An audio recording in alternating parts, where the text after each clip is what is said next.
earth and water, wind and fire, life.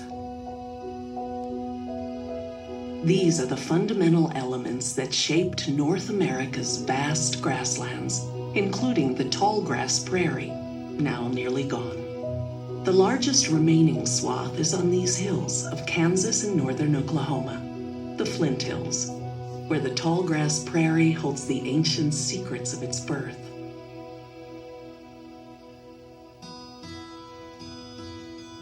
It's a bit like looking out at the sea, with the tides coming and going, the waves lapping on the shore, except that these tides and these waves are measured in millions of years instead of days and moments. The sense when you're there is of great forces acting over a very long time. The emotions that you feel there are emotions that come over you gradually as you learn to understand what's out in front of you. The stones of the Flint Hills hold memories of the prairie's origins. Marine fossils date back 270 million years to a time when this land was covered by a vast inland sea. We are looking all these millions of years later at the remnants of the bottom of that sea. And if you're standing on tops of the hills, you're on the bottom of the sea. And what you think of as hills are the valleys that have been carved into that over time. Glaciers advanced and retreated. Torrential meltwater carved the earth, forming riverbeds and lakes. The climate gradually warmed. Spruce forests that once flourished here gave way to species better adapted to the changing climate and set the stage for the birth of the grasslands. Grass. The very word derives from an ancient Aryan verb meaning to grow. The underground growth of prairie grasses is the key to their evolutionary success. The grasses are growing through the rock layers, through the cracks and fissures in the rock, which doesn't sound very logical, but that's what's happening because the soils are very shallow and the water is beneath the rock layers. And you go underneath in the root systems of the grasses, pulling all the nutrients out from those beautiful soils, the water holding the prairie tightly together and nourishing everything. It's a whole layer cake of different substrates, from air to soil to water, and all the plants and animals in between that are tied together in this ecosystem.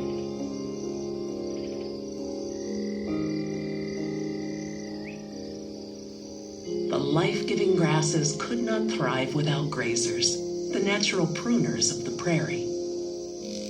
The primary grazers have always been grasshoppers, billions of them, thriving on prairie grasses, wildflowers, and forbs, while the most obvious grazer has been the American bison. Every grassland has evolved with grazers. They've had grazers on it, so they've had to adapt over time. They have defense mechanisms. They put resources below ground so they can regrow after being grazed.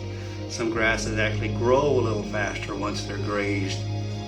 But if not for the work of humans, the tallgrass prairie as we know it would never have existed.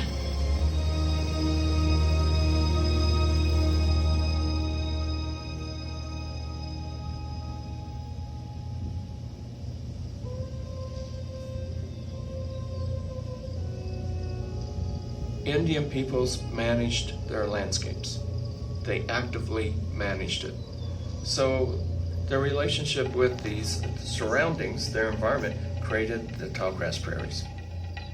Native people had powerful tools at their disposal, one of which was fire.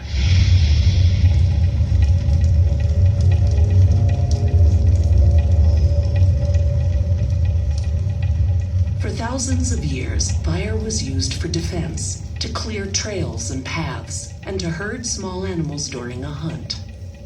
Deep root systems co-evolved with frequent grazing and burning, keeping trees at bay and allowing grasses to thrive. Native people came to understand that bison and other large game are attracted to the nutritious grasses that appear soon after fire.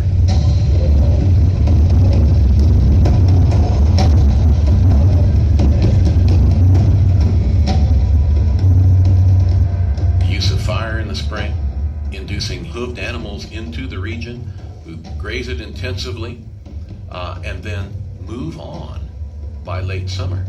And that allows that range to recoup, to restore itself, and be ready for winter. In the mid-19th century, at the time non-Indians began to move in permanently, the Kanza and Osage Indians occupied the eastern fringes of the Flint Hills. With the forced immigration of tribes from the east, the Indian population swelled to nearly 10,000. Most of these people were forced to vacate the Flint Hills and moved to land designated as Indian Territory in what would become Oklahoma.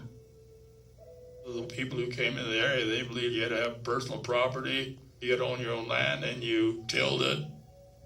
Yet the prairie in the Flint Hills, with its shallow soil and predominance of scattered limestone on the surface, stopped the plow. This prairie shaped a different future. To the settlers moving out here, this was a sea of grass. They found out, says, hey, this is really good grassland. And so that's when they brought the cattle up from Texas.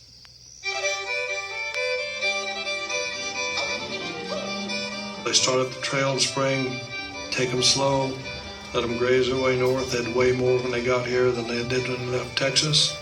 Got them fat on Kansas grass. So we had the cow towns, central location. We had the cattle shipping points. Here come the corn farmers from Iowa and Illinois coming out here to these cow towns, buying cattle, taking them back to fatten. Here come the packers from St. Louis and Kansas City and Chicago, come out here, get the cattle, ship them back. There have been men, primarily, working livestock from the backs of horses all over the world for centuries. But it was only in those big trail drives, 1866 through the 80s, that the American cowboy, as a recognizable folk type, emerged.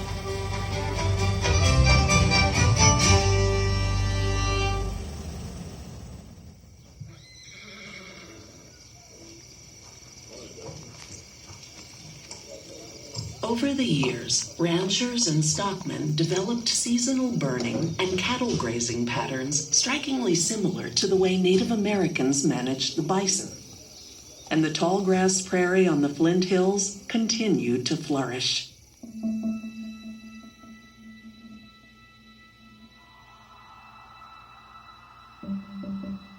The Flint Hills is a place of unusual continuity, bearing the imprint of cultures past and present.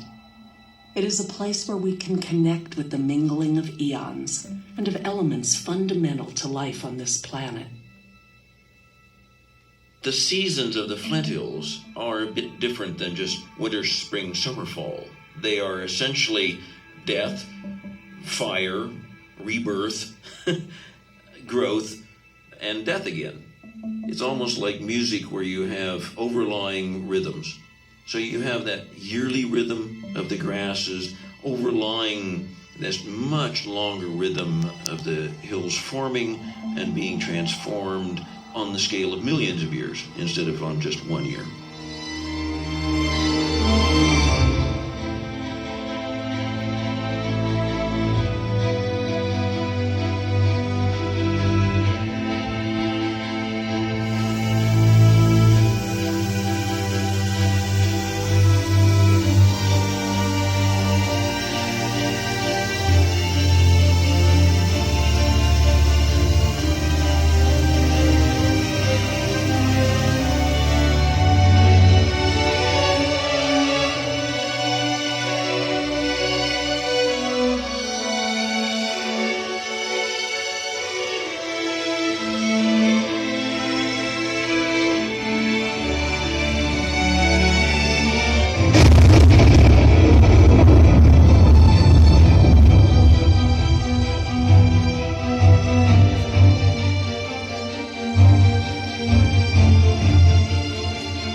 The Flint Hills are one of the last remaining ties to the forces that form the grasslands that have been so important to sustaining human life.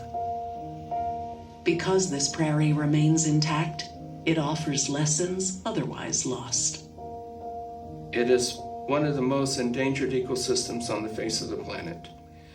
If we learn how to sustain the human-grass relationship that gave rise to the tallgrass prairies, then we've learned how to sustain a living ecosystem.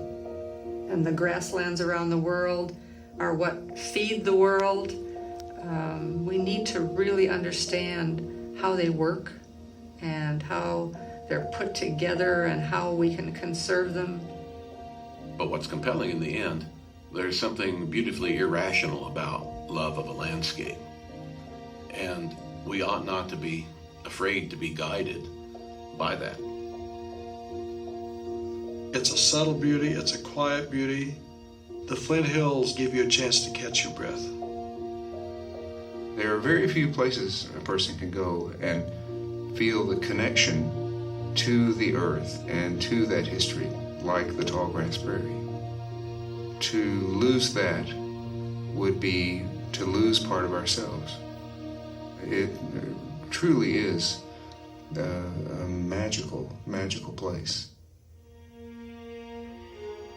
Get off the highway, get out into the prairie, and just stand on the highest place you can find and just fill your lungs with air, stretch out your arms, and just feel this sense of space.